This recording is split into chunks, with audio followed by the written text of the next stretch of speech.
How the Rich Ate South Korea. South Korea is a hidden crisis.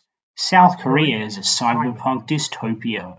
South Korea's untouchable families. Samsung's dangerous dominance over South Korea. The dark side of South Korea's incredible economic success. It's clear to me that the last couple of years on this platform have seen an increasing interest in the daunting realities faced by South Korea.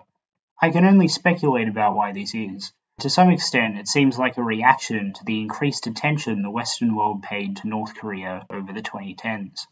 To interrogate the nature of a society, however, it's essential to understand its history and the structure of its economy. As you're probably aware, South Korea is dominated by Chaebol, or financial cliques, immense, family-run business conglomerates with holdings in a diverse array of companies. The sales of the 5 largest chaebols, Samsung, SK Group, Hyundai, LG, and Lotte Corporation, made up over 70% of South Korea's GDP in 2012.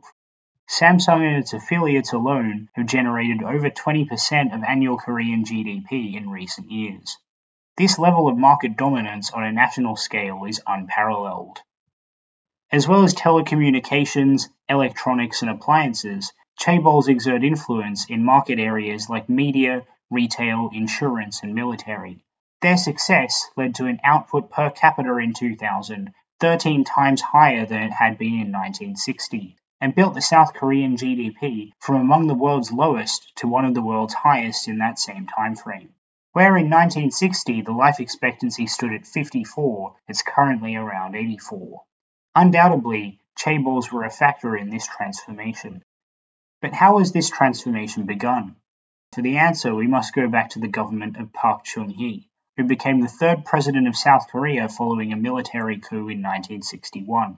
His government began the large-scale financing of Chaebol industrial activity, promoting an export-oriented model of economic development. Park and most of his military allies had been trained in Japanese-occupied Korea, and harbored a not-so-secret nostalgia for the corporatist governmental structure of Imperial Japan. Accordingly, many of his government's economic reforms were modeled directly on actions which Japan had already taken, both prior to and following World War II. This is where we come to the Zaibatsu. As with the term Chaebol, Zaibatsu translates roughly to financial clique, and the big 4 of these conglomerates, Sumomoto, Mitsubishi, Mitsui, and Yasuda, came to dominate the economy of the Japanese Empire. In 1967, Yukio described the original Zaibatsu as structures which, through holding companies, controlled enterprises, and the enterprises themselves were run by an executive system of organization and management by family members and clerks. Zaibatsu concerns are said to embrace a great variety of industries, with banking, commerce, shipping, and mining described as sectors of distribution which form the nucleus of conglomerates. In The Rise and Fall of the Zaibatsu, David Addicott characterizes Zaibatsu as pyramidal networks of different firms and business interests, with the family bank or trading company which would manage the distribution of wealth to its subsidiaries on the top. It also notes that the Zaibatsu families would raise twice as much capital and still maintain direct control over their business ventures by allowing 49% of shares of their principal holding company to be sold publicly, thereby propping up the price of shares and supply revenue, allowing them to find ever more enterprises. For each of these new enterprises, up to 49% of shares could be sold, drastically increasing the capital under the command of Zaibatsu, while still allowing for direct control of each of their subsidiaries. At the same time, the families themselves and their vast fortunes were insulated from any legal action or financial loss in any of their subsidiaries. Each one was independently incorporated and had its own distinct group of shareholders. Zaibatsu such as Mitsui and Mitsubishi had developed deep ties to major political parties over the course of Japan's industrialization. In the lead-up to the invasion of Manchuria in 1932, the Zaibatsu competed for government influence with the Gunbatsu, or military clique. However, military interests quickly came to dominate politics following the invasion. The civilian government, who'd contributed to the 1929 Shōwa financial crisis through fiscal austerity and a gold embargo, were widely viewed as having failed to safeguard Japan's economic interests. Choi outlines the militarization of the economy. That the gradual reduction of bonds could be realized despite the increase in military expenditures was due to the curtailment of civil administration expenditure, including appropriations for relief projects, and the institution of a temporary profit tax.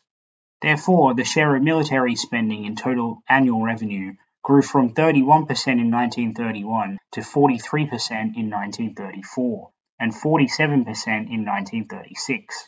While the share of general administration expenditure declined to 44%, 32%, and 29% respectively. The quantitative soundness of finance could only be maintained at the cost of qualitative illness, that is, militarization.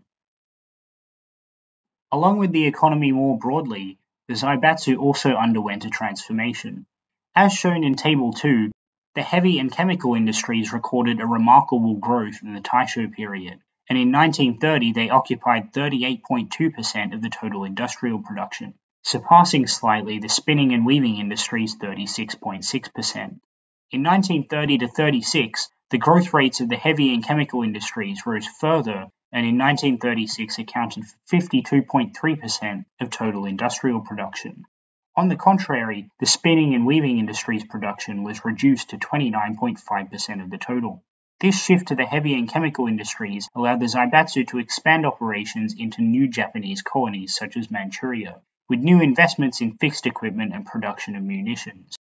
Addicott states that by providing enough productive capacity to supply the material and services necessitated by Japan's rapid territorial expansion, the Zaibatsu gained an increasingly larger degree of state patronage. Labor and resources were amply available due to Japan's conquest of weaker nations of Asia. The Zaibatsu thrived in this temporary environment of limitless demand and cheap sources both of labor and of raw goods. Choi goes on to summarize the situation. The nation ran ineluctably deep into the swamp of war fought on the China continent, and became internationally isolated. By this process, the Japanese economy overcame the Shōwa economic crisis and promoted the recovery of business through export and war demands. This pseudo-Keynesian approach to economic development is clearly mutually beneficial to militaries and corporations. This is evidenced by the fact that it was adopted, to an extent, by each of the Axis powers prior to World War II. As the aforementioned text concludes, in order to compete with the existing Zaibatsu, as well as to advance into the colonies, the new Zaibatsu kept themselves closely connected to the military and acted as shadow sponsors to promote militarism and the fascist government. The military-industrial combination shook politics. Hopefully, I don't need to explain why an economy which requires a constant cycle of militarization and imperial expansion is not in any way desirable or sustainable. However, this military-industrial combination goes far beyond classical fascism. Now, a word from this video's sponsor, Raid Shadow Raycon Wireless Raytheon Technologies Corporation. Do you need missiles? Do you want to build a missile defense system? Do you want to bomb every school and hospital of the people on the other side of your border with absolutely no consequence? You need Raytheon defense contractors. Look, nothing comes for free, but we get many millions of dollars in military defense spending from the US federal budget every year, and we gotta use it somehow, damn it. Don't delay. After all, there are always more enemies of freedom to protect yourself from. In 1945, following the surrender of Japan, the Allied powers took over administration of the Korean Peninsula. For a time, they were able to jointly administer the territory, but for some reason, this did not work out. At the outbreak of the Korean War in June of 1950, Korea was largely pre-industrial.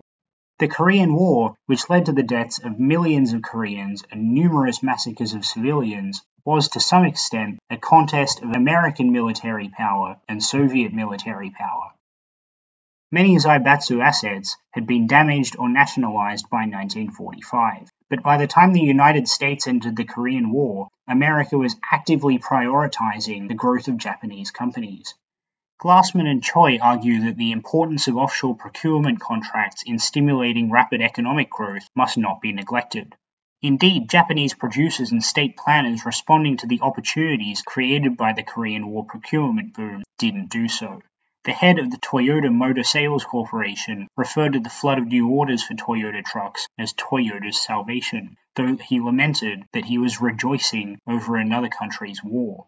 The governor of the Bank of Japan referred to the Korean War orders as divine aid. Dwight Eisenhower's farewell address, in which he warned of the influence of the military-industrial complex, was a direct reaction to the interweaving of military, corporate, and government influence which the Korean War solidified. We have been compelled to create a permanent armaments industry of vast proportions. Added to this, 3.5 million men and women are directly engaged in the defense establishment. We annually spend on military security alone more than the net income of all United States corporations. Now, this conjunction of an immense military establishment and a large arms industry is new in the American experience. The total influence, economic, political, even spiritual, is felt in every city, every state house, every office of the federal government.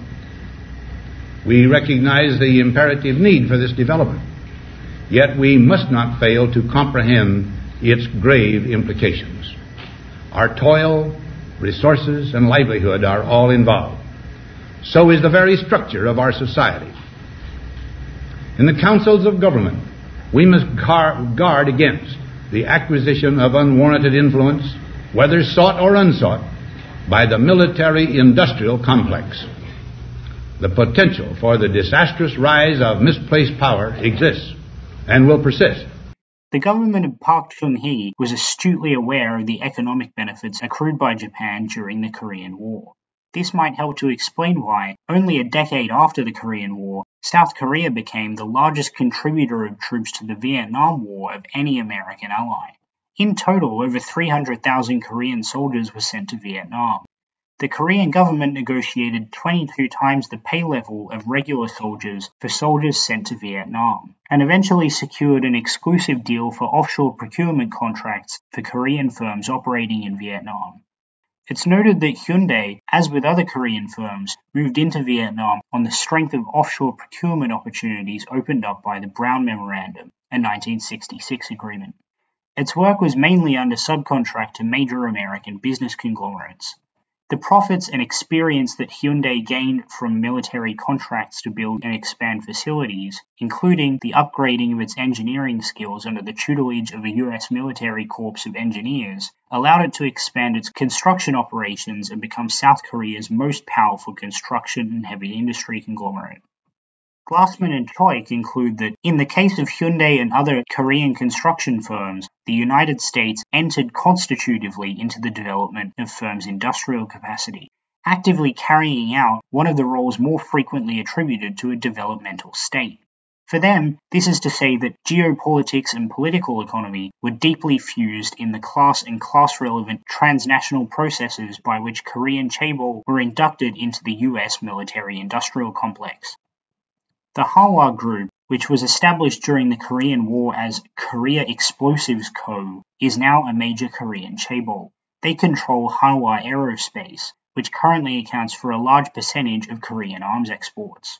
In the period of 2018 to 2022, South Korean arms exports grew by 74%, making the country the 9th largest exporter of military armaments.